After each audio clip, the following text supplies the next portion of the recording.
Entonces, hasta ahora lo que hemos visto la semana pasada, habíamos terminado con lo que era dinámica de cuerpo rígido, pero hoy día lo vamos a centrar en todos los ejercicios, hacerlos mucho más rápido.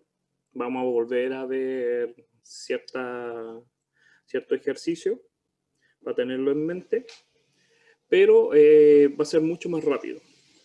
Entonces, lo primero que tendríamos que considerar, vamos a agregar una hoja cuadricular, que es lo siguiente. Hasta el primer certamen ustedes reconocían solamente a Newton. Sabían que existía una suma de fuerza y esa suma de fuerzas tenía que ser igual a la masa por la aceleración.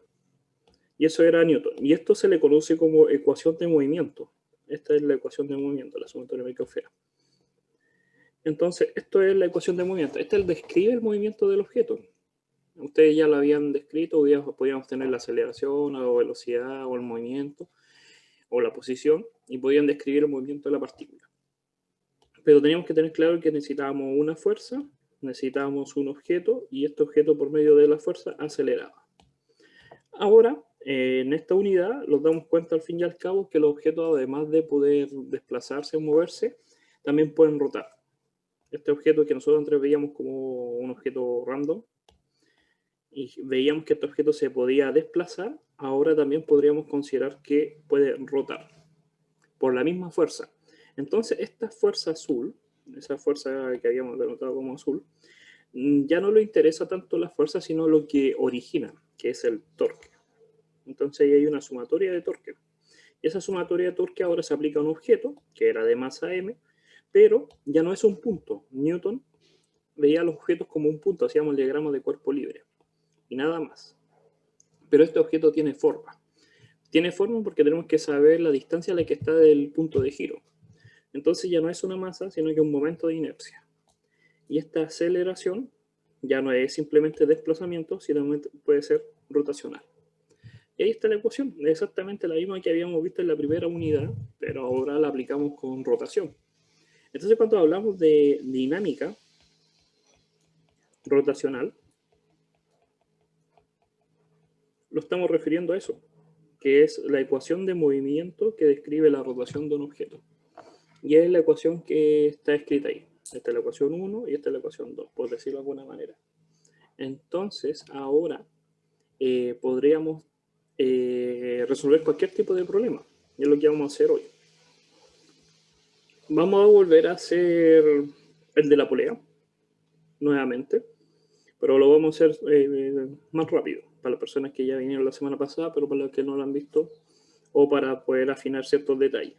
El problema de la polea era de que cuando lo veíamos como Newton, teníamos que recordar que Newton tenía el problema que nunca se preocupaba de la polea, porque era un objeto del entorno. Él simplemente se preocupaba de los objetos que eran las masas, M1 y M2, por decirlo de alguna manera. El otro problema que tenía Newton era que al considerar esta tensión de esta cuerda, él decía que la cuerda, como no se cortaba y solamente giraba, era la misma tensión de este. Por lo tanto, los diagramas de cuerpo libre que se generaban eran dos, la del M1, la del M2, esta era M1 por G, esta es la tensión, y la del M2 por G por la tensión.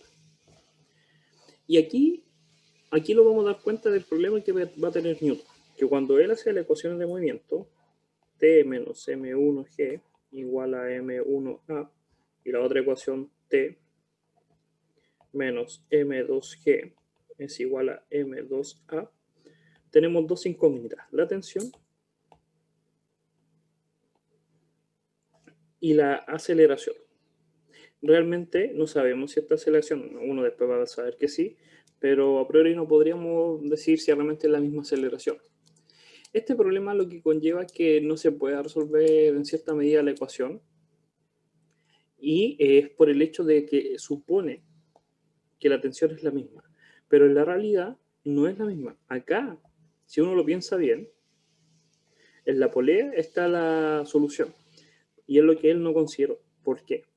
Si las tensiones fuesen iguales, si T1 fuese igual a la tensión de la derecha, fuese igual a la tensión de la izquierda, la polea no gira, porque son las únicas fuerzas que ejercen torque. El peso de la polea, por si acaso esta masa polea por G, no genera torque porque está en el centro, está justo en el punto de giro. Por lo tanto, el R es 0. Acuérdense que para calcular el torque necesitan saber el R, la magnitud de la fuerza y el seno del ángulo. Oh. Es lo que necesitan saber para poder calcular el torque, o el R cruz F. Pero aquí el R vale 0 en el punto celeste, porque la masa está justo en el centro de masa. Entonces las tensiones no pueden ser las mismas, no pueden ser. Por eso tienen que ser un T1 y un T2. El problema es que si nosotros consideramos T1 y T2, este problema no se va a solucionar, porque falta información. Eso es el miedo que tenía Newton, al fin y al cabo, porque él decía, ya, la aceleración va a ser la misma, pero las tensiones no necesariamente sean las mismas. Y es porque le faltaba el concepto de torque. El torque solamente se centra en los objetos que están girando, que en este caso es la polea.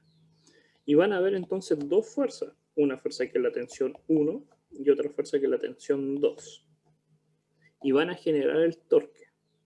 La ecuación de movimiento dice que la sumatoria de los torques, que en este caso son 2, T1 y T2, y hay que definir cuál es positivo y cuál es negativo. A mí siempre me gusta que el de que sea antihorario es positivo por la geometría del espacio. El X positivo hacia la derecha, el Y positivo hacia arriba y el Z es hacia afuera, hacia esta dirección. Por lo tanto, la única forma con la mano derecha hacer eso es con el antihorario. Recuerden que para saber eso necesitamos siempre definir un punto donde se aplica la fuerza. Imaginemos el punto se aplica ahí, de la T1. Tengo que definir la distancia que hay desde el punto de giro hasta donde aplico la fuerza. Ese es mi R. Ese es mi R1. Eso es para saber dónde está el R1. Después yo el R1 lo tengo que desplazar. Lo tengo que desplazar, pero lo tengo que desplazar hacia donde está el punto que se aplica la fuerza. Y acá yo tengo el ángulo. Este es el ángulo. Este es el ángulo. Y como voy desde R, porque el torque me dice, vas desde R hasta F, o el R cruz F, voy primero de R, la mano va desde este punto hacia allá, antihorario. Por lo tanto es positivo. El T1 tiene que ser positivo. Mientras que el T2 no. El torque del 2 va a ser negativo. Porque es horario. Véalo de la misma manera. Pongo el punto donde aplico el torque, me llevo el vector y ahora es el mismo ángulo. Uno dice, pero sí es el mismo ángulo. Sí, pero uno es positivo y uno es negativo. Recuerden la regla de los ángulos. ¿Cómo se generan? Es antihorario siempre. En mate 1 lo enseña. Y esa sumatoria de torque tiene que ser igual, por la regla de ecuación de movimiento, al momento de inercia por la aceleración angular. El momento de inercia en una polea, y eso es lo grandioso que tienen las poleas, es simplemente un disco. Entonces los tenemos que saber el momento de inercia de un disco. Va a ser mr cuadrado y hay una constante, que no me acuerdo cuál es la constante. Podríamos verla... esa está en la clase, en la diapositiva anterior. Energía de rotación. Y acá está, mr cuadrado partido en 2. En la guía anterior de la cinética, acuérdense que aparecían los momentos de inercia. Y una polea es simplemente un disco, pero mucho más fino. No importaba el L, en la ecuación no aparece el L. Entonces no importa si es muy grande o muy pequeño el cilindro, muy largo, muy alto, simplemente interesa los radios. Entonces, esta ecuación, ¿dónde está? Acá abajo, era mr partido en 2. Y la aceleración radial tenemos que saber que es la aceleración lineal partido en R. Entonces aquí tenemos la aceleración partido en R. Y habíamos hablado también de otra importancia, que cuando tenemos esta ecuación que está acá, que la vamos a copiar y la vamos a pegar abajo para poder trabajar mejor, y vamos a agregar una hoja.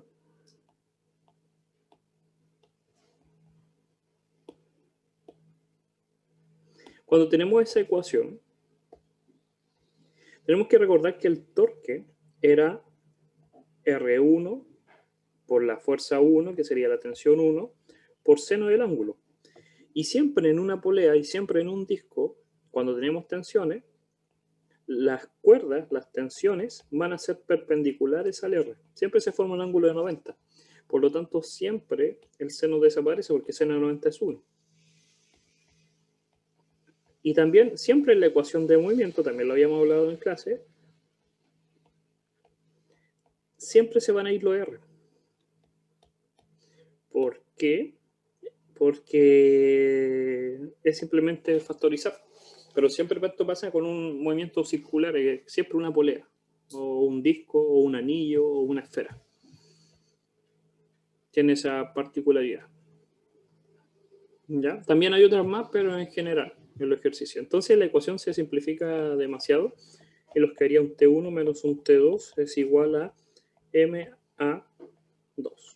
Y esa es la tercera ecuación que le faltaba, que es la que le faltaba a Newton. Realmente si uno lo hace por Newton, habíamos dicho en la clase pasada, que llega una solución aproximadamente bien. Solamente falta la masa de la polea, porque recuerden que esta es la masa de la polea, desde el momento de inercia. Entonces ahí faltaba el 1/2. ¿Se acuerdan que aparecía ese factor y solamente faltaba considerar la masa de la polea? Entonces Newton lo podía llegar, pero faltaba considerar esta polea que generaba que hubiera una diferencia. Porque si no hubiera diferencia, la polea no podría girar. Y simplemente la cuerda resbala, pero no pasa eso. ¿Ya? Siempre que el objeto rote, tenemos que considerar que tiene que haber torque. También habíamos considerado qué pasaba cuando volvíamos a este problema de dos cuerpos que están unidos y uno está colgando como en un precipicio y hay una polea. Nuevamente, cuando lo veíamos este ejercicio, lo volvieron a ver ustedes en la primera unidad, o por dentro de la primera unidad, no consideraban la polea y simplemente se centraban en el objeto, lo hacían como Newton. Pero el resultado era aproximado, porque la realidad nunca, cuando uno hace el ejercicio y lo compara con la realidad, nunca es exacto. Ustedes lo ven en los laboratorios, hay un margen de error. Y el problema porque no considera la polea. Entonces uno tiene que considerar la polea y tiene una mejor aproximación. Y aún así no va a ser preciso, porque en la realidad hay muchos más factores, el roce del aire, la brisa del aire que mueve el objeto. Entonces todo eso juega, la superficie que no es perfectamente lisa, que el roce no es constante en toda la superficie. Entonces todo eso juega un papel importante. Pero la aproximación que podemos hacer ahora con torque es mucho mejor que con la de Newton. Para eso nuevamente tendríamos que considerar los pasos a seguir que veíamos en la primera unidad, que era el diagrama de interacción, que lo tienen que hacer ustedes, que es hacer los circulitos, nombrar los objetos. Después, gracias a esas uniones del objeto, ustedes podían obtener la lista de fuerza, o el inventario de fuerza, eso, siempre se me olvida, el inventario de fuerza, para el tercer paso, que era el más importante, lo vamos a hacer en grande, como Kill Bill. El tercero era el diagrama de cuerpo libre. El diagrama de cuerpo libre, o el DSL, que le llaman. Sí, que era para poder describir el movimiento, pues necesitamos la fuerza y la fuerza la necesitamos por el diagrama de interacción. Y resolvíamos la ecuación. Estos dos pasos yo me los voy a saltar, porque son los que ustedes ya deberían manejar por la primera unidad, pero es simplemente pescar el objeto S, vamos a suponer el objeto S, y a ese objeto lo vamos a transformar en un punto. Entonces, como ahora es un punto, tenemos que ver las fuerzas que interactúan con él, que sería la normal, la tensión. Newton, recuerden que consideraba que era una cuerda, pero ahora que hay una polea, necesitamos un objeto que rota, tenemos que considerar que hay dos cuerdas, dos tensiones, si no, no rota. Y la fuerza de roce. Hay fuerza de roce. ¿Por qué? Porque los dicen que hay un coeficiente de roce. Si dicen que es despreciable, simplemente la eliminamos. Y el peso. que sería la masa del S por G. Y eso es simplemente el objeto S. Después tendríamos que hacer lo mismo con el objeto Q, que es el más fácil, y nos damos cuenta que un T2 y un MQG. Y ahí está. Eso es lo que hacíamos con Newton. Escribíamos la ecuación en sumatoria de fuerzas en X igual a M por A, porque se mueve hacia la derecha o hacia la izquierda. Realmente no se puede mover hacia la izquierda, porque no hay nada que lo empuje hacia allá. Es la fuerza de roce, pero es del objeto. Pero sí la tensión. Y la sumatoria de fuerzas en Y, que es 0, porque el objeto no se va ni hacia arriba ni hacia abajo. Y el otro objeto solamente tiene sumatoria de fuerza en Y, que es MA. ¿Ya? Entonces, esa es la relación que teníamos. Pero ahora aparece nuevamente lo que es torque. Y como es torque, lo tenemos que centrar en la polea. Entonces tenemos esta polea que hay, voy a poner en verde para las tensiones, una tensión que va para acá, que es la tensión 1, que es la que movía el objeto S, y por acá hay una que es del objeto Q, una tensión 2. Las tensiones, aunque ustedes no lo quieran, siempre van a ser perpendiculares porque es una circunferencia. Siempre la recta que es tangente a la superficie es perpendicular al radio. Es una propiedad matemática de la circunferencia. Por lo tanto, siempre se va a formar ángulo de 90. Y los dos tienen el mismo R. Entonces, la sumatoria de torque, nuevamente, va a ser simplemente T1. Acuérdense la regla de la mano derecha. Para, si se acuerdan, tienen que simplemente pescar el R y ponerlo en el punto donde aplican la fuerza, que es este punto que está acá, y aquí se forma el ángulo, θ, que es 90, es un pi medio, un pi medio. Entonces, me quedaría simplemente T1R menos T2R, momento de inercia, mr cuadrado partido en 2, y la aceleración, que la podríamos describir como aceleración lineal partido en R. Yo tengo la mala costumbre de poner R distinto, pero son exactamente los mismos. Lo único que cambia es que esa masa que está acá es la de la polea. Entonces la ecuación nos queda T1 menos T2 es igual a la masa de la polea, que hay mucha gente que se complica. Aceleración partido en 2. Y ahí está la ecuación. La ingresamos con las otras ecuaciones de movimiento que podríamos considerar. Imaginemos que las vamos a calcular. La vamos a hacer. Y decimos, la sumatoria de fuerza en X, que sería T1 menos la fuerza de roce, va a ser igual a la masa por la aceleración. Y esa aceleración del objeto S, la aceleración que obtiene el objeto S, es la misma aceleración que tiene cada uno de los pedacitos de la cuerda. Y esa aceleración es la misma que va a tener la polea. Por lo tanto, es la misma aceleración positiva, porque va en el eje positivo del X. La sumatoria de fuerza en Y la podría escribir para calcular la normal, simplemente. Y ahí podría yo obtener, por este es un minúscula, más chiquitito, la normal, y con la normal podría calcular la fuerza de roce. Y después tendríamos lo del otro objeto, que sería la tensión 2 menos MQG igual a M de la masa S, esta es la masa, no, esta es la S y esta es la Q, por la aceleración, pero negativa. ¿Por qué negativa? Porque si yo dije que esto era negativo, que va hacia abajo, también este tiene que ir hacia abajo y es negativo. Y ahí obtengo la tensión 1 y la tensión 2. Podría despejar la tensión 1 de esta ecuación, la voy a copiar.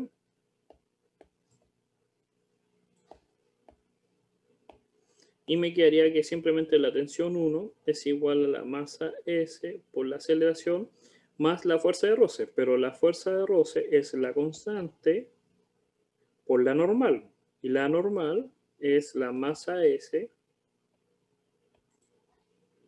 por G. Y ahí está. Entonces ahí ya tengo la primera, el T1. Después tendré que despejar el T2, que me va a quedar T2 es la masa Q por la aceleración, negativo, más la masa Q por G, y eso es todo. Y ahora este T1 lo reemplazo acá, y este T2 lo reemplazo ahí. Y podría despejar la aceleración, porque hay términos de aceleración. Hagámoslo. Entonces, si reemplazo, ¿qué me quedaría? Me quedaría T1, que sería ms factor común. No puedo factorizar y voy a explicar por qué. Factorizar siempre ayuda porque reduce el desorden que tiene la ecuación. Ahí me están preguntando cómo explicar de nuevo la suma de los torques. Acuérdense que la ecuación de movimiento de torque dice que la sumatoria de torque igual a momento de inercia por la aceleración angular. Sumatoria de torque, los únicos torques que hay, realmente vamos a escribir toda la fuerza. Está el peso, la masa de la polea por G, y las dos tensiones. Y también hay una fuerza que es la que soporta la polea en el dibujo, que casi nadie la considera, que es esta fuerza que está ahí, la de la superficie. Ya.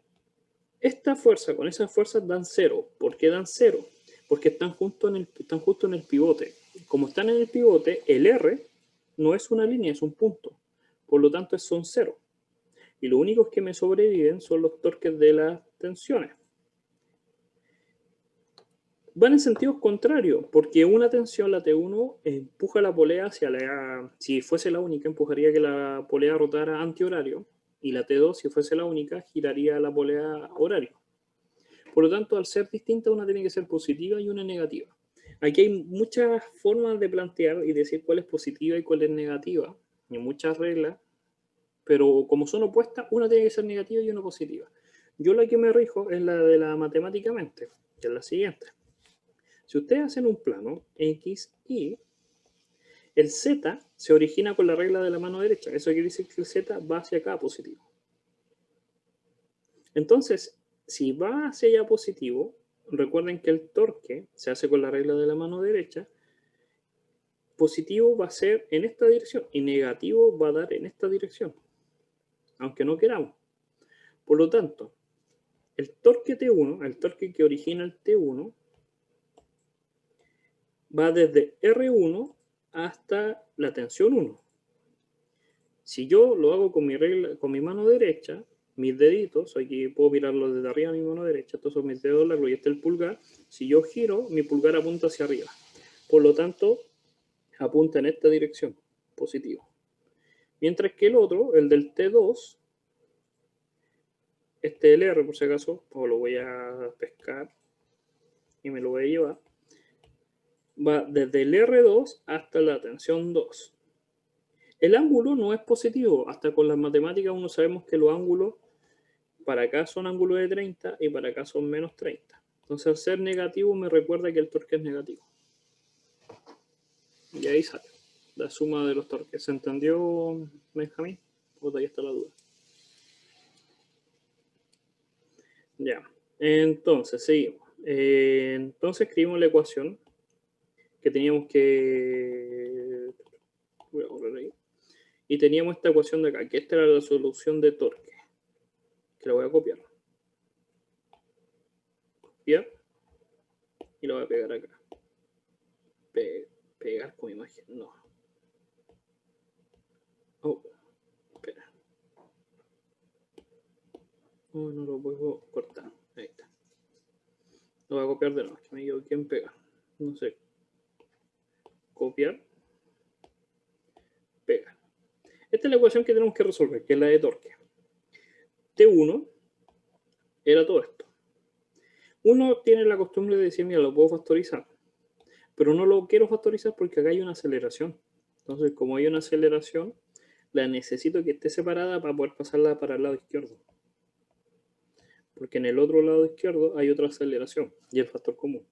Menos la tensión 2, que sería S y S, S menos con S menos me da un más la aceleración de Q por la aceleración, y el otro me da menos mq por g, y todo eso tiene que ser igual a la masa de la polea por la aceleración partido en 2. Entonces, factor común, está este término, ese término y ese término, que tiene la aceleración, que es la que quiero saber. Las podría pasar para un lado o para el otro, ahí tendría que ver, y podría despejar la ecuación. Entonces me quedaría ms más mq menos mp medios igual y aquí falta algo, que por eso me preocupa el signo, este signo de acá. La polea puede girar para cualquier lado, pero nuestro sentido común dice que va a girar antihorario, a horario, porque la tensión es la que empuja, la T2. No puede ser que este cuerpo, el S, empuje, porque el S es un objeto que no tiene pata. Entonces solamente o se va a resbalar porque alguien lo empuja o se va a quedar quieto. No es una persona. Por lo tanto, la única forma es que Q empuje. Entonces es antihorario, y como es horario, esto es negativo. Y por eso tiene que dar positivo. ¿Cómo yo sé que tenía que dar así? Porque es la misma consideración que tuvimos la semana pasada. Que esa aceleración, al ser la aceleración del objeto, habíamos dicho que la aceleración esta era negativa. La habíamos descrito acá, en la ecuación de movimiento. ¿Dónde está? ¿Dónde está? Acá. En la ecuación pusimos que el objeto era negativo. Y si el objeto se mueve para allá, la polea gira para acá. Es súper sutil y afecta totalmente. Uno dice, pero Newton no lo consideraba. Esto no lo considera Newton por si acaso. Si ustedes lo hacen con diagrama de cuerpo libre sin torque, ese es el único término que desaparece. Y las masas de las poleas son sumamente pequeñas, entonces sumar o restar es un factor de más menos, no afecta mucho, pero legalmente tiene que ser suma. Y pasamos los otros objetos para el otro lado, que sería la masa Q por G menos la constante por ms por G. Y los que haría que la aceleración va a ser la masa Q por G menos la constante msg por ese factor. Y ahí lo podríamos tener. Ya, masa S más la masa AQ más la masa de la polea 2. Tenemos la aceleración y podemos calcular la aceleración angular, recordando que necesitamos saber el R. Y eso es lo que siempre nos van a pedir, calcular las aceleraciones o la aceleración angular. Entonces, dice, construye un modelo para calcular. El modelo es hacer los pasos. Aunque no lo quieran, tienen que hacer la lista de interacción, el diagrama de interacción, el inventario de fuerza, los diagramas de cuerpo libre, que son los que hicimos, de los puntos, eso sí, y la ecuación. Pero ahora hay que agregarlo los de la polea. Y eso es simplemente agregar la polea. ¿Ven? Los dicen. Diagrama de interacción, inventario de fuerza, diagrama de cuerpo libre y las predicciones. Esto cuando se refiere a predicciones, que ustedes digan hacia dónde se mueve, o se mueve hacia allá o se mueve hacia allá. Esa es la predicción. Y no hay que preocuparse porque ya lo hemos dicho con usted no lo he dicho, pero vean las clases anteriores cuando era de movimiento, la clase 11 o 10 de la unidad 1, que ustedes se equivoquen y que digan que el objeto se mueve a la izquierda, lo único que va a afectar es que la solución al final te va a dar negativa. Menos 5. ¿Y qué significa el menos 5? Que en vez de ir hacia donde tú dices, tiene que ir en el sentido contrario. Esa es la predicción y no hay mucho error. ¿Ya? El yo-yo. También habíamos hablado del yo-yo, lo vamos a volver a hacer, pero mucho más rápido. Y era lo siguiente.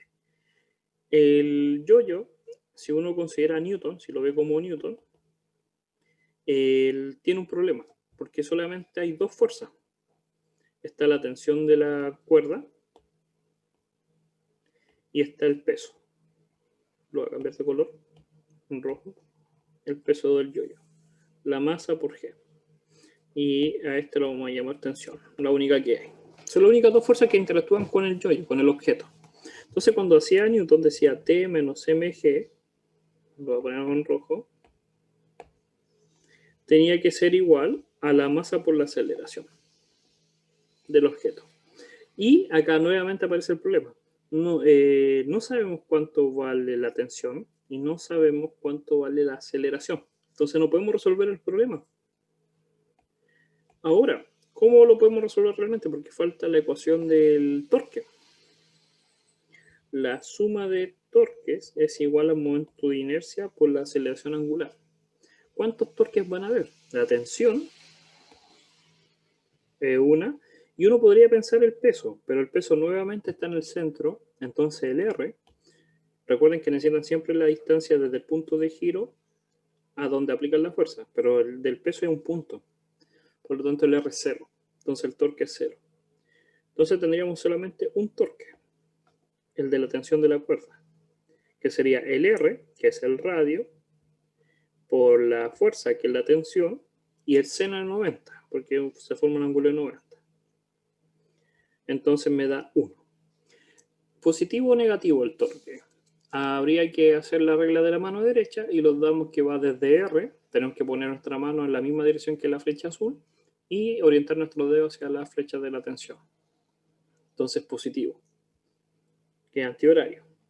Y eso tiene que ser igual al momento de inercia, que nuevamente es un disco. Es súper fácil si es un disco. Y la aceleración angular, que nuevamente es la aceleración partida en R. Se va al 2R, inconscientemente, ni siquiera lo tengo que pensar. Y ahí obtengo la segunda ecuación. Esa la podría reemplazar ahí.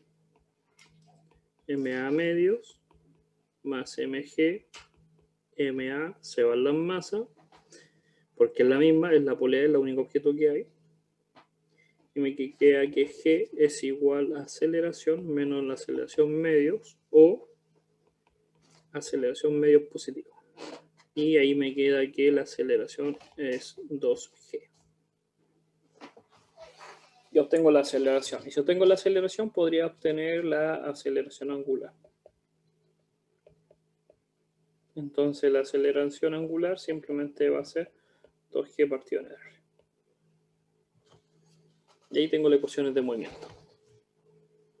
Sé cómo se mueve, porque me lo dice esta ecuación, cuánta la aceleración, y sé cómo rota, porque me lo da esta aceleración.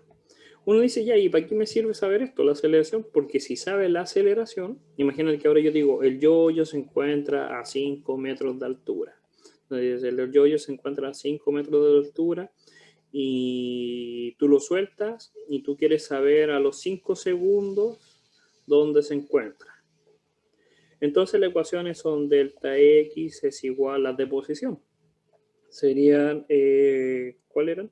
Velocidad inicial, t más un medio de aceleración por t cuadrado.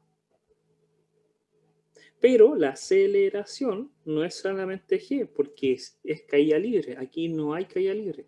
Esa aceleración es esta. Y esa es la que tú reemplazas. Y puedes obtener el objeto. La velocidad inicial está en 0 porque está, al principio lo tienes tú puesto. Entonces puedes saber la posición del objeto.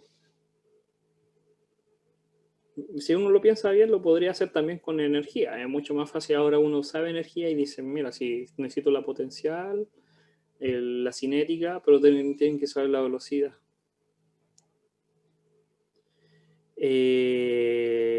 ¿Por qué es mayor la aceleración que G? Porque hay un torque. Hay un torque que me lo está generando que esto rote. Y al rotar también está generando que esto se desplace más rápido. Es un juego ahí de muchos factores por si acaso. Hay muchos problemas que uno podría pensar que la naturaleza se comporta de repente de forma rara, pero es lo que hay. Revisemos igual, porque puede haber un error. Uno nunca puede considerar, buena pregunta, decir, pero, ¿por qué? Uno nunca tiene que creer, por si acaso, hasta los profes se equivocan, sobre todo los cálculos. Tú dices, Puede ser, pero esa duda la vamos a revisar y hasta a mí me entró la duda si realmente los cálculos están bien. ¿Dónde siempre hay que tener la duda? Y es la duda que yo también siempre me la hago, que es acá. Acuérdense la aceleración, el sentido que tiene la aceleración y esta aceleración. ¿Esa aceleración es positiva o es negativa?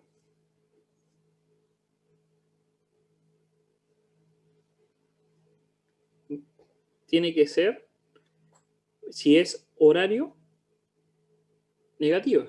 Si es antihorario, tiene que ser positiva. Entonces uno tiene que pensar muy bien. Acá, el objeto hacia dónde rota, ¿ven? El objeto rota hacia acá. Y cuesta imaginarlo, pero basta con que pesquen un punto y vean hacia dónde se desplaza. Entonces, en rota antihorario es positiva. Esto está muy bien. No está el error. Estoy verificando. La otra es negativa. Entonces hay una que es negativa. Y va a ser negativa esa. Entonces esta va a ser negativa. Por lo tanto, son 3 medios. Y el factor, ahí está. Faltaba un 3. 3 medios. Negativo. ¿Por qué tiene que dar negativo? Porque va hacia abajo. Y faltó considerar ese factor. Uno pensaría que este era el negativo. Yo estaba pensando mentalmente que este era el negativo. Pero como la tensión de la cuerda la puse hacia la derecha, dio positivo. Pero si yo la cuerda la hubiera puesto hacia la izquierda, hubiera sido negativa. Entonces, importa el lado de la cuerda. Hasta el lado de la cuerda te puede afectar. A lo que voy, para los que no entendieron, que si yo pongo la cuerda para acá o para allá, cambia totalmente el sentido del torque. Sí, pues cambia hacia donde gira el yo-yo.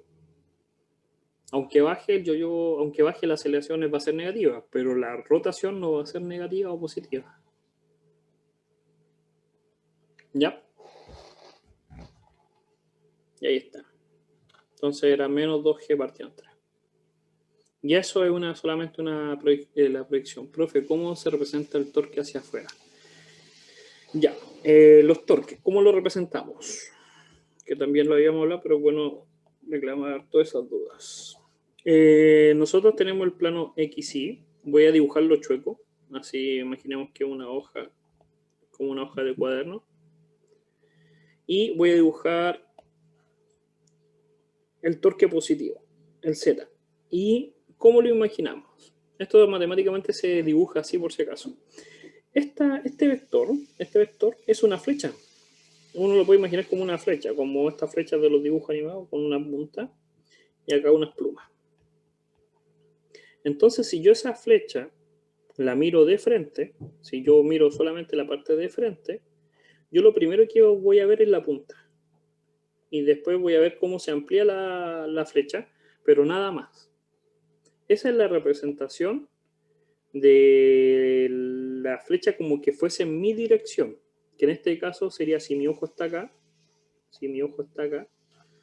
vamos a poner que tengo ojos morados, si mi ojo estuviera de frente, lo que primero que vería sería la punta. Entonces, si viene hacia mí, esta es la representación de lo positivo, del plano, Z positivo, hacia afuera.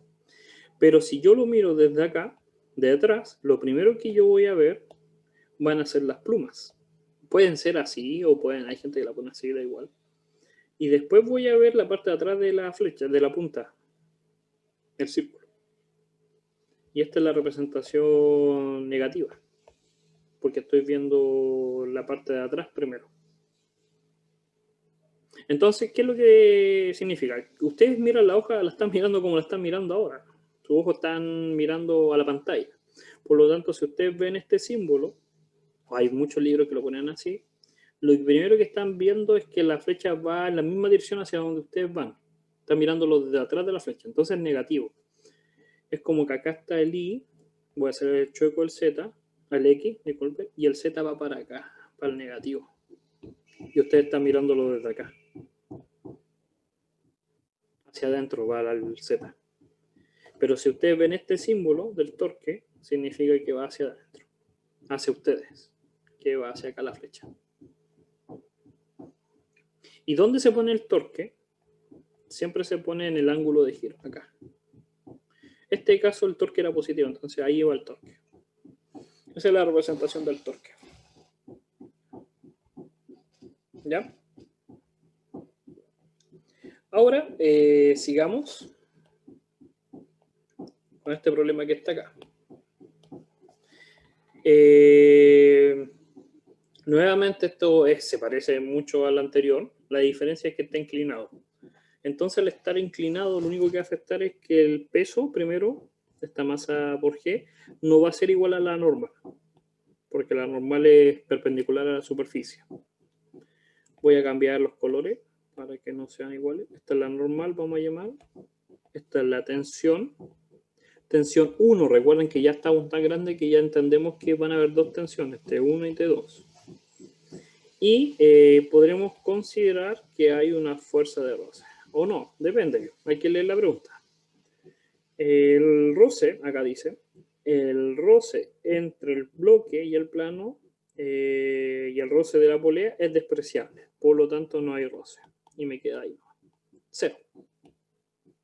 Eso me dice. Entonces, primer paso, el inventario de fuerza, la lista, inventario de interacción, lista de fuerza. Me los salto, ustedes los tienen que hacer. Ustedes ya saben hacerlo. Y si no, lo invito a que vean las clases anteriores que tengo yo por ahí, que hago un resumen de cómo hacer los inventarios de interacción. Y simplemente tendríamos que hacer entonces diagrama de cuerpo libre. La tensión 1, la normal y el peso. Y ahora que tengo eso, ahí tengo el otro. No hay más, les tengo la polea. Y la polea tiene un T2, pero realmente no es un T2 porque ese T2 realmente es una fuerza, no es un objeto. No hay objetos, es fuerza. Y aquí yo tendría un T1. Si está esa duda, por si acaso de la fuerza, pesquen el pedazo de cuerda y háganle el diagrama de cuerpo libre. Van a tener un T2 y un F. Pero, no tiene masa. La cuerda no tiene masa despreciable. Por lo tanto, el T2 menos F es MA. Se mueve, sí, cada pedacito tiene una aceleración, pero no tiene masa. Entonces, 0. Entonces me queda que T2 es igual a F. Entonces, F, poner T2, poner F no afecta en nada. Por si tienen esa duda. Mucha gente yo creo que va a tener esa duda. Y después, ¿qué tendríamos que hacer? Las ecuaciones de movimiento. Podríamos coger ejes, por si acaso. Podríamos hacer los ejes del X como lo hace habitualmente la gente, pero a mí me gusta, en este caso, a mí no es que me guste siempre inclinado, pero en este caso lo hago inclinado. ¿Por qué? Y tengo que explicar el por qué uno tiene que hacer esas cosas. Uno tiene que hacerlo de muchas formas, pero tiene que verla más eficiente. Acá tengo una fuerza que no la descompongo y otra que no la tengo que descomponer, porque una va en el eje Y y una en el eje Y. Y solamente tendría que descomponer una, que es el peso. Si lo hubiera hecho de la otra forma, la normal, la T1 y el peso, y los ejes lo hubiera considerado para acá, si lo hubiera considerado para acá el X y para acá el Y, lo que va a pasar es que tendré que descomponer ese y ese y no descomponer este. La pregunta es, ¿da lo mismo? Da lo mismo. Descomponer es simplemente agregar un seno y un coseno, no afecta en nada. Pero por cosas de tiempo es mucho más fácil descomponer uno solo. Esa es la diferencia. Y en cosas en una prueba es mucho más fácil. Ya se le evaluó descomponer y seguir el eje de referencia en la unidad 1. Entonces ya que ustedes lo inclinen no afecta mucho. Pero tienen que tener eso en claro, porque hay gente que lo hace sin saber por qué. Y eso sí que es malo. Hacer las cosas porque el resto lo hace. Hay que entender por qué. Y hay otro ejercicio en el cual no conviene, que no conviene girar el eje de referencia. Y uno se tiene que fijar en la cantidad de fuerzas que hay. La que menos descomponga es la que tengo que regirme. Entonces tenemos que descomponer. Sabemos este ángulo, me dicen que esto es alfa. Parece que quedó muy grueso este. Ahí. ¿sí? Y no, ese es el teta. Entonces, yo sé que esto es el complemento alfa y esto es teta nuevo para formar el ángulo de 90. Y ahí está. Entonces, en el X me va a quedar T1 menos mg seno, porque el ángulo del cateto opuesto al ángulo de teta va a tener que ser la masa del objeto. Sí, mira, tengo siempre la costumbre de cambiar las minúsculas y las mayúsculas. Entonces, por la aceleración. Esa es la suma en X. Esto es por si acaso eje X.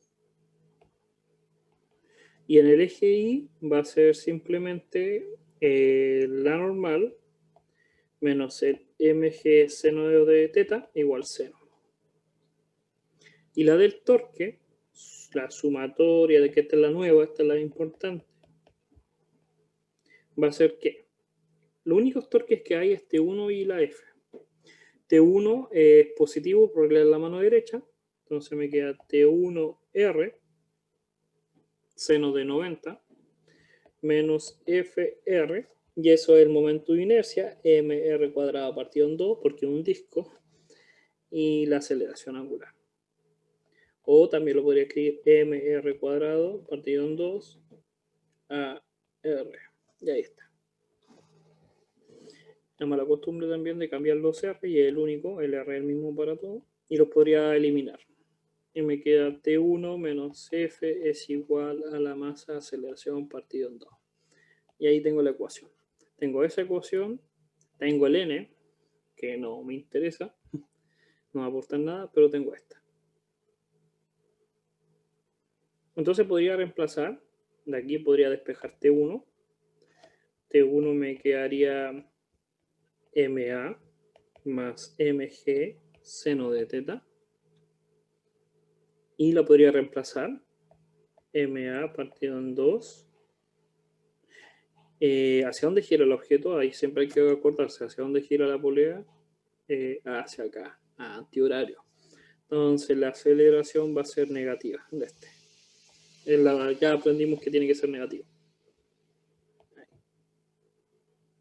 Y me quedaría MA medios, ahí que estaba haciendo, ya T1 lo reemplazo. Ahí. Entonces tengo el T1, ya lo despejé y lo pondría a reemplazar. Entonces me queda MA más MG seno de teta menos F es igual a menos A partido en 2. ¿Cuáles son las incógnitas? No conozco la aceleración, pero sí conozco la masa G y F, porque F es una fuerza que me la tienes que dar. Me dice, usa una fuerza constante de magnitud F. Entonces un número, no es una incógnita. Las preguntas serían, construye un modelo, calcule la aceleración del bloque y la tensión. Tengo la aceleración, basta con que despeje el A, ahí. Me quedaría 3 MA medios, paso ese término para el otro lado positivo, y para el otro lado me quedaría MG seno de teta. Se me van los M y me quedaría que la aceleración es 2FG seno de teta partido en 3. Y ahí está. Fíjense en un detalle que siempre hay que pensar. Después que encontramos la solución, uno puede decir, ya, ¿cómo yo corroboro que esto es verdad? Porque es exactamente el mismo problema que el anterior. Miren, vamos para atrás. Más atrás. Este. Se parece. Lo único que cambia es que aquí no está inclinado. ¿Sí o no? El teta, ¿cuánto vale? 0. Es la única diferencia que uno podría considerar en cierta medida. Pero tiene por lo menos la misma forma, el 2/3 que estaba por ahí. Revisen en la parte de arriba y van a encontrar ese como 2/3 que uno podría relacionar en cierta manera.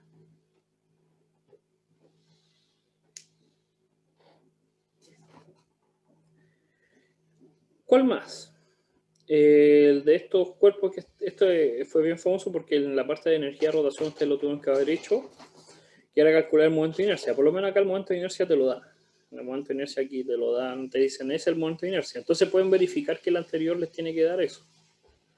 La pregunta es ahora, este objeto, nosotros sabemos que puede rotar porque el pivote está acá en este punto de acá, pero lo podemos poner en distintas posiciones y soltarlo. Lo que va a pasar es que al soltarlo va a tener diferentes aceleraciones. ¿Por qué? Porque uno dice, pero el torque, la suma de torque, es el momento de inercia por la aceleración. El momento de inercia es el mismo, porque es el mismo objeto. ¿Sí o no? Entonces el momento de inercia del mismo objeto no puede variar. Y el torque es R cruz F, entonces el R es el mismo, porque el R son los puntos, está a la misma distancia siempre. Pero lo que cambia, y la fuerza por si acaso es la misma, es el peso. Pero lo que cambia es el ángulo, porque recuerden que eso es un RF seno de teta. El ángulo no va a ser igual. ¿Por qué? Fíjense en este. Para poder resolverlo, nosotros sabíamos que podíamos considerar la barra como dos barras unidas. Entonces, cada una de esas barras tiene un centro de masa. Cada una de esas barras tiene desde el origen del pivote hacia el punto un R1 y un R2, que son iguales, el R no cambia. Si eso, que lo gire o no lo gire, los R se mantienen constantes. El R1 es el mismo para todos los casos. Y el R2 es el mismo para todos los casos. No cambia. No se puede deformar la barra, el objeto. Pero lo que cambia, y los pesos tampoco, los pesos no pueden cambiar. El mg para abajo, el mg para abajo, el mg. Pero ahí se dan dando cuenta que es lo que cambia, el ángulo. El ángulo es el que cambia. Entonces, ese seno de ángulo no es el mismo. Por lo tanto, la aceleración cambia. Y si uno lo piensa bien, tiene sentido. Pues si yo tengo una escoba o un palo y lo tomo por un extremo, mientras más alto esté, más fácil le puedo pegarle a alguien. Pero si estoy muy junto, es muy poca aceleración, muy poca fuerza. Necesito tomar vuelo, como le decimos nosotros los chilenos, a la vara para poder pegar más fuerte. Inclinar mucho más para que se forme un ángulo más grande en el torque. Pero hay un punto que es contraproducente también. Entonces es bueno saber eso. Y habría que calcular el torque en cada uno. Entonces tendremos que calcular este torque, porque acuérdense que realmente el ángulo, voy a hacer acá un zoom para que lo vean, ahí voy a hacer un zoom y voy a borrar este MG porque me molesta. Pero recuerden que para calcular el torque, ahí, era desplazar el R al punto donde aplican la fuerza, tienen que desplazar los R. No puedo, ya imaginemos que lo desplace hasta abajo. ¿Puedo más? Ahora podría. Ahí. Y tengo que hacer lo mismo, desplazar los R con todos los puntos para saber el ángulo real. Ahí. Por eso le enseñan a desplazar vectores, ¿se acuerdan? Ahí como que uno entiende todo de por qué te enseñan a calcular la recta de los vectores, cómo desplazarlos, ¿se acuerdan? En las primeras clases. Y uno no pesca las primeras clases. El plano inclinado. Vámonos para atrás. ¿Saben qué? Igual puede haber, ahí está el resultado, puede haber un error. Ya lo estaba pensando mientras hablaba, que era este. Ah, no, positivo, no está bien. Está bien, porque se mueve hacia allá el objeto lápiz. Se mueve hacia allá, aceleración positiva. Y la otra aceleración la habíamos considerado negativa. Entonces no está bien. Puede haber un error entre medio de repente. Yo al despejar lo estoy haciendo súper rápido. Uno igual lo hacen ustedes y verifican. Soy humano, me puedo equivocar. Lo importante es reconocer. Entonces ahí están los vectores. Entonces habría que calcular los torques. Y acá están los ángulos. Este ángulo, este es 0. Entonces seno de 0 es 0. Este no genera torque. Este es un ángulo 90. Este es un ángulo que tengo que adivinar. Este es 0. Y este otro ángulo que tengo que adivinar. Y siempre voy desde el azul al rojo, acuérdense, por eso los pongo con colores distintos. Voy del vector R al F, del R a la fuerza. Entonces los ángulos no son los mismos. Si este es 60, este es 30, por el complemento para el triángulo. Este es 90, ya lo sabemos. Y este ángulo de abajo, ¿qué ángulo será?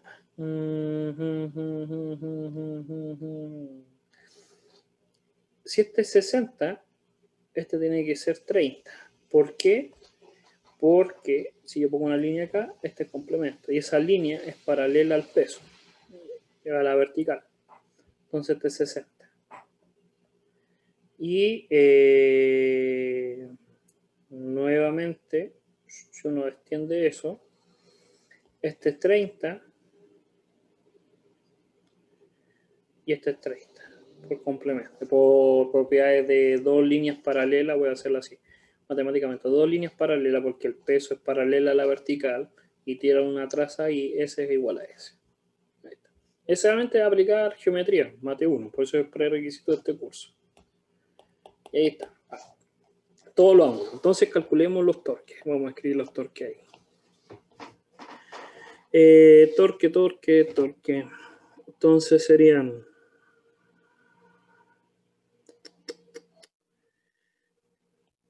Torque 1.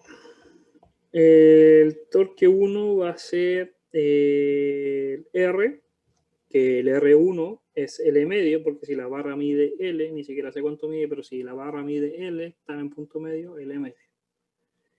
L medios por el peso, que es mg, por seno de 30. Pero el seno de 30 es negativo, porque recuerden que puedo poner seno de menos 30, o como yo sé que la función seno es impar, puedo sacar el menos para afuera. Antihorario, es horario el torque. Y ahí tengo el primero. Entonces si tengo, y el T2, el torque 2 es 0 por si acaso, porque dijimos que estaba en 0. Entonces la sumatoria de torque es simplemente eso, menos L medios, mg, seno de 30. Y eso tiene que ser igual al momento de inercia, que me lo dan. Ahí está el momento de inercia, lo voy a poner y no más porque es muy grande, o 7 ya, 7 partido en 6, ml cuadrado. ¿Por qué? Para que se vaya los L y los G.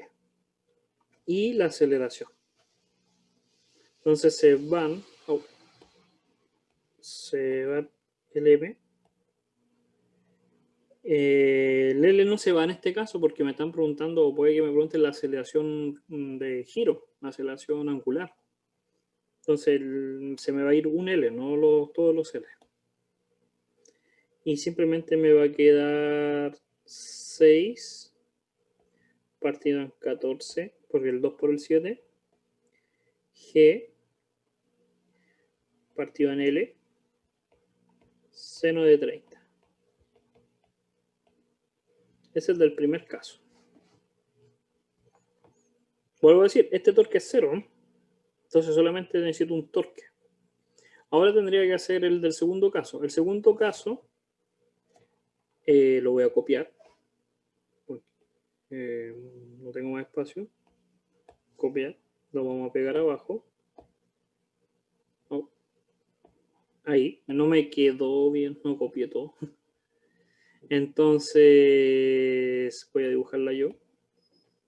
Se dibujan dos barras. Una barra va acá y la otra va ahí. Entonces acá está el pivote.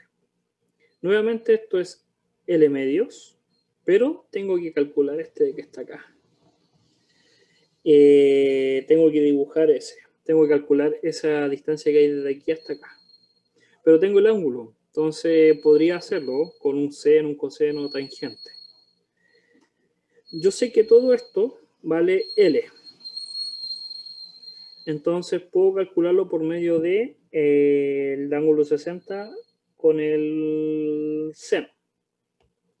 Seno de 60 va a ser el cateto opuesto, que es la duda que yo tengo, no sé cuánto mide el largo, le llamarle X partido en L.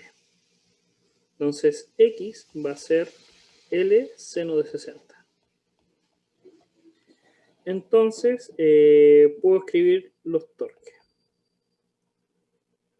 El torque 1 va a ser L medio, ya dijimos, por el peso, mg.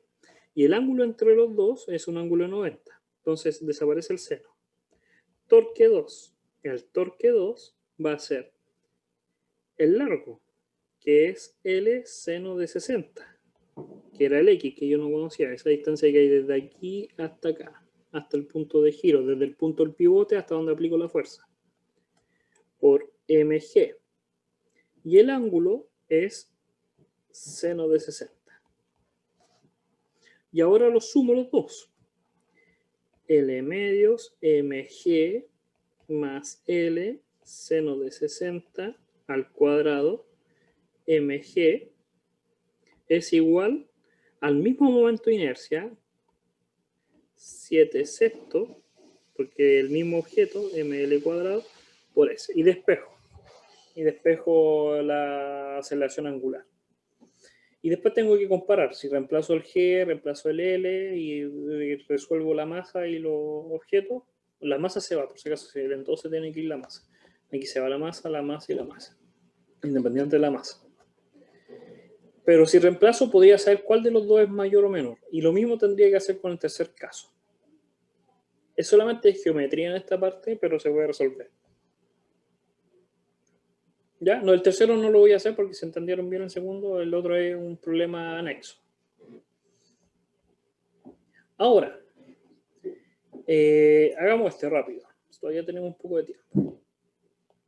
Con este vamos a terminar. Nos dicen que tenemos tres objetos, una esfera, un anillo y un disco, y tenemos que calcular, no sé qué tenemos que calcular. ¿Qué dice? La aceleración angular, la aceleración del centro de la masa. Si tenemos la aceleración angular, tenemos la aceleración del objeto. Y la fuerza ejercida por el plano. Ya. Entonces, si hacemos el corte de lado, tenemos tres objetos que son circulares. La diferencia es que uno es un disco, uno es un aro y otro es una esfera. Pero visto desde el lado, siguen siendo todo una circunferencia. Por lo tanto, tenemos que aplicar simplemente todas las fuerzas que aplican sobre él. Primero está el peso. La masa por G. También está la fuerza de roce. Porque dice, por aquí dice, a ver, rueda sin resbalar. Entonces, como rueda sin resbalar, tiene que haber roce. Si no, tendría que resbalar.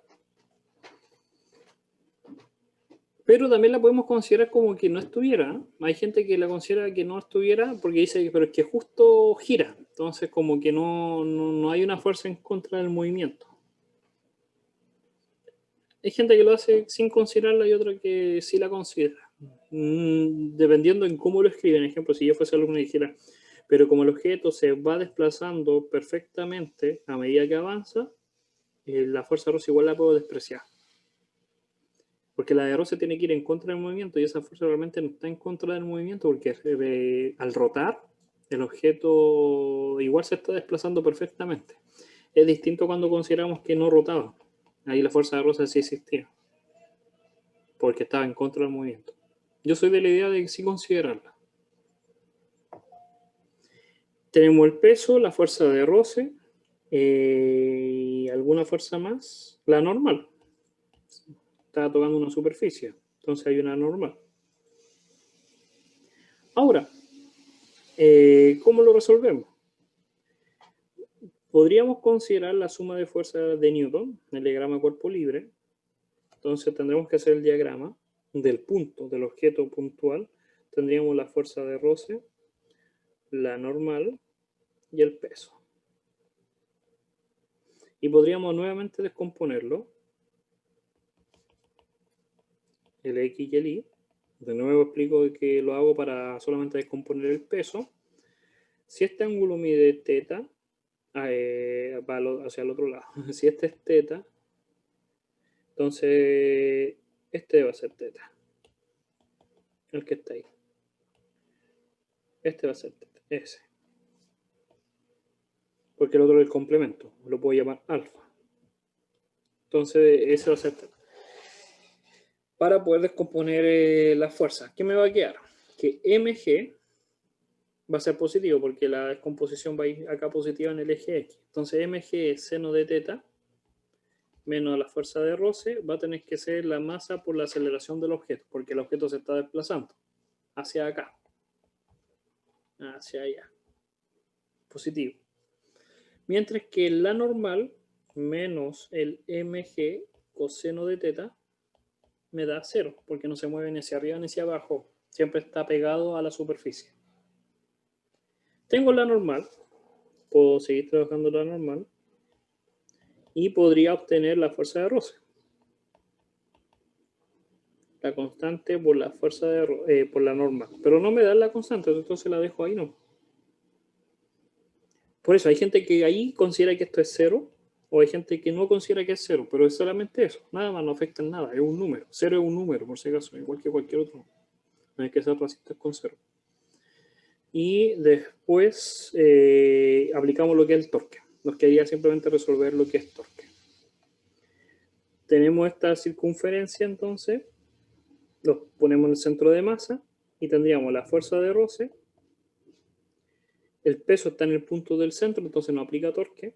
Y uno podría pensar que la normal aplica torque, pero está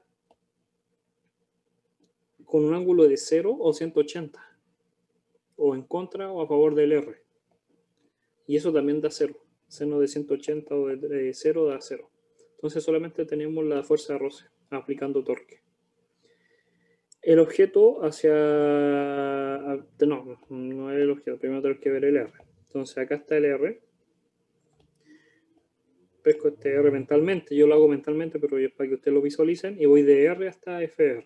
Entonces, R, que es el radio, por la fuerza de roce, y va a ser negativo o positivo. Como es horario, es negativo. Igual al momento de inercia, voy a poner ahí momento de inercia, nada más, por la aceleración. Oficialmente sabemos que la aceleración es la aceleración lineal por R, partido en R, entonces podría despejar. Me quedé R cuadrado, FR igual a momento de inercia, aceleración. Y uno va a decir, pero profe, ¿por qué no despeja el momento de inercia? Si usted sabe cuánto es el momento de inercia. Pero es que son 3 objetos. Y como son 3 objetos, cada uno tiene un momento de inercia. Lo puedo dejar hasta el final. Y me ahorro todos los pasos. No hago uno, después el otro y después el otro. Esto es genérico. No he dicho si un disco, no he dicho si una... ¿Cuándo voy a decir si un disco? Cuando cambia el momento de inercia. O cuando diga que un aro, cuando cambia el momento de inercia. Entonces la aceleración simplemente me va a quedar R, FR partido momento de inercia por la aceleración. ¿Y qué es FR? El FR lo puedo despejar de acá. Entonces me queda que mg seno de teta menos ma es igual a fuerza de roce. Despejé el fuerza de roce. Y lo tendría que reemplazar. Vamos a hacerlo. Para terminar el ejemplo. Aquí despejé el FR de las ecuaciones de Newton. Copiar. Pegar. Vamos a agregar una hoja. Y tendríamos que hacer R cuadrado y reemplazo. El M lo puedo sacar para afuera, ¿eh? Porque es un factor común, nada más. M. Me queda G, seno de teta, menos la aceleración, es igual a... ahí nomás. Partido por el momento de inercia, por la aceleración. Si se dan cuenta, tendría que despejar la aceleración, porque es la incógnita que yo quiero. Entonces tengo que desarrollar un poco. R cuadrado, M, G, seno de teta, partido por el momento de inercia, y al otro lado me quería la aceleración, ese menos con el menos, pero me quería un menos. Este negativo con ese negativo me queda positivo, pero para el otro lado vuelve a ser negativo. Aceleración, R cuadrado, M partido por el momento de inercia. Factor común, la aceleración queda 1 menos RM partido por el momento de inercia, lo paso para el otro lado, o podría momento de inercia, juntarlo ahí. ¿Por qué hago eso? Porque pasa para otro lado y se van a algún momento de inercia. R cuadrado M G seno de teta partido por el momento de inercia, y ahora por el momento de inercia partido por el momento de inercia menos RM. Aceleración. Se va el momento de inercia, como había dicho, algunos. RMG seno de teta partido del momento de inercia menos R cuadrado M. Aceleración. Ahora, fíjense en algo, y esto es sumamente importante. Nos vamos a ir al de energía de rotación. Y este era el del cilindro, ¿se acuerdan? El MR cuadrado. Fíjense el del aro. Es igual, parecido, pero no tiene el medio. No tiene el partido por 2. Y el de la esfera estaba acá. Es un 2/5. Entonces, el de la esfera es un 2/5 de MR cuadrado. El del disco es por un medio. Y el del anillo es MR cuadrado. Esa es la diferencia, porque todos tienen MR cuadrado. Todos tienen el MR cuadrado. Entonces, con eso en mente, yo puedo calcular el momento de inercia. Cada momento de inercia va a depender, va a ser MR cuadrado por una constante, por una K. O es 1, o es un medio, o 2/3, dependiendo si es hueca la esfera o no es hueca.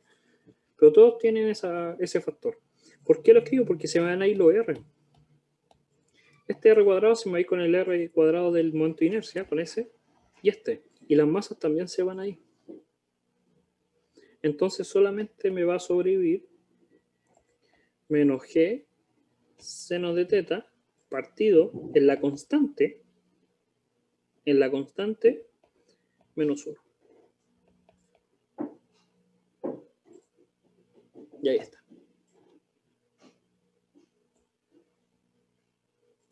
Muy bonito, encachado. Y ahí quedaría. Solamente tendría que reemplazar, y esto es genérico para los tres. Y ahí yo podría saber cuál es el que tiene mayor aceleración. Y después me pregunta cuál es la fuerza que aplica a la superficie, la fuerza de roce. Entonces podría despejar la fuerza de roce porque ya la tengo arriba. Estaba arriba ahí. Y ya tengo la aceleración, entonces podría calcular la fuerza de roce. Entonces, con eso terminamos. Ya quedaría la última clase, que es simplemente un resumen de todo lo que hemos visto en el semestre, en la segunda unidad. Pero les recuerdo para los que llegaron recién o quieren buscar, uno en YouTube busca Solicius y ahí les tira el canal, en el cual hay de muchos cursos. Ustedes se tienen que fijar los que son, ejemplo, uno puede meterse al canal y se va a los que son ese gato que está así con el ojo como guiñando. Esos son los referentes a física 110, o sea, van a la lista de reproducción y ahí está física 110 de este semestre y también están los del semestre pasado. Y ahí ustedes pueden ver todas las clases. Esta clase ha sido grabada, por lo cual se va a subir. Va a ser la clase 24, porque yo no pude hacerla para el paralelo número 2. Y los veríamos el día jueves con la última clase antes del certamen. Cualquier consulta, recuerden que pueden mandar correo también al coordinador y ver todas las clases. Igual se suscriben, así me sirve y me ayuda. ¿Ya? Lo estaríamos viendo. Cuídense, que les vaya muy bien. Chao, chao.